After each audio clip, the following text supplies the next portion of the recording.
Apple's iPhone 14 Pro is said to be the phone that could shake up the iPhone range by potentially bringing in a notably different design from the iPhone 13 Pro. So far, the rumors have hinted at everything from the death of the notch to the return of Touch ID. This is probably well overdue. As good as the iPhone 13 Pro is, it's arguably not a definitive upgrade over its predecessor, and overall the iPhone hasn't taken a huge leap forward since the iPhone 11 Pro.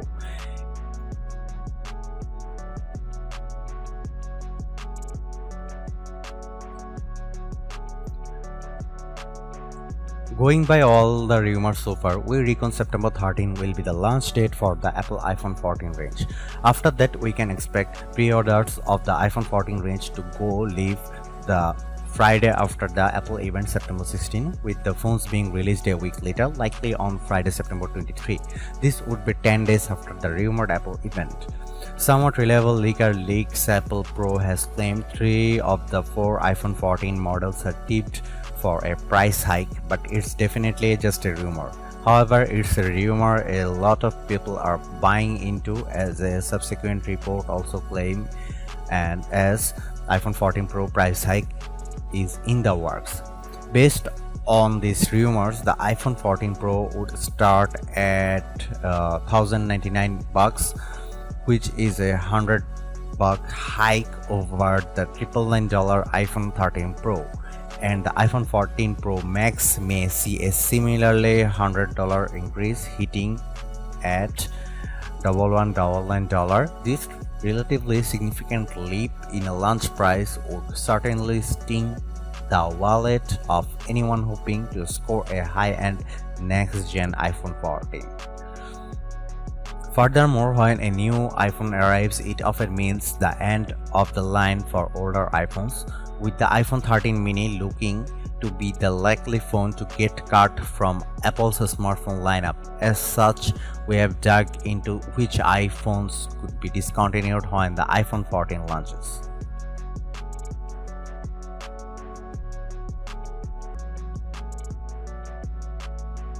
iPhone 14 Pro specs and battery life. Following on from the A15 Bionic, we'd expect to see an A16 Bionic chip in the iPhone 14 Pro series, with improved performance across the board according to alleged benchmarks.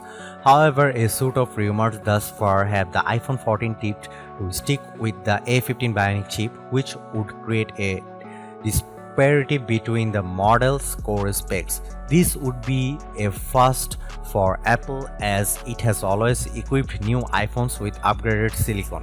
Ming-Chi Kuo has thrown his weight behind this chip rumor, adding that Apple plans to ship more iPhone 14 Pro models than standard iPhone 14s.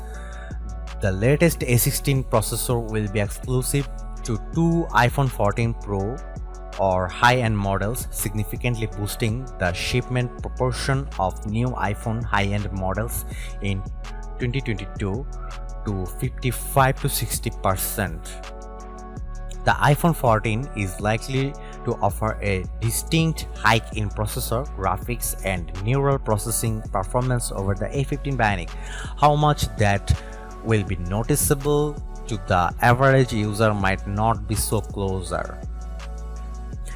Storage is likely to go up to 1 TB, but there have been no solid storage rumors for the iPhone 14 Pro yet. A source from Weibo claiming to know the battery capacity of the iPhone 14 family shows that all models except the iPhone 14 Pro Max will be getting a slight increase in size. The iPhone 14 Max is in fact shrinking a little, but hopefully not enough to impact the phone's overall battery life.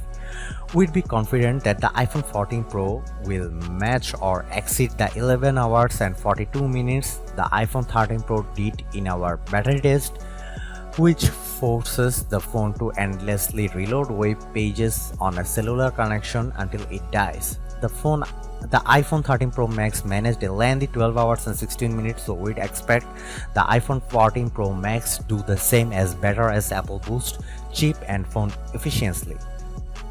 As for 5G, we are expecting the iPhone 14 Pro to use a new smaller 5G modem chip. The smaller size should mean it takes less more to run, and that there could be extra room for the battery to expand into. That would mean the already impressive battery life of the iPhone 13 can be improved upon even more. Sadly, it's looking like the iPhone 14 Pro might miss out the advancements made by Qualcomm's new 5G chip, the Snapdragon X70. The chip will include a 5G AI processor, the first of its kind, which should allow the modem system to use artificial intelligence to optimize a phone's antenna and better manage 5G beams going to and from a 5G phone. Qualcomm figures that will be particularly useful for mmWave-based 5G networks in places like stadiums and arenas, though AI can also help manage sub 6 Hz 5G signals as well. In addition to its cellular and Wi-Fi connectivity, the iPhone 14 could also gain the ability to connect to satellite networks. That's feature that first emerged in the build-up to last year's iPhone 13 launch, while the capability didn't arrive in time for those phones. Reliable tipster says emergency satellite communications are a possibility for the iPhone 14 models. The idea is that when you are in an area without good cellular or Wi-Fi connectivity, you can send text messages to emergency services over satellite networks, alerting them to your location.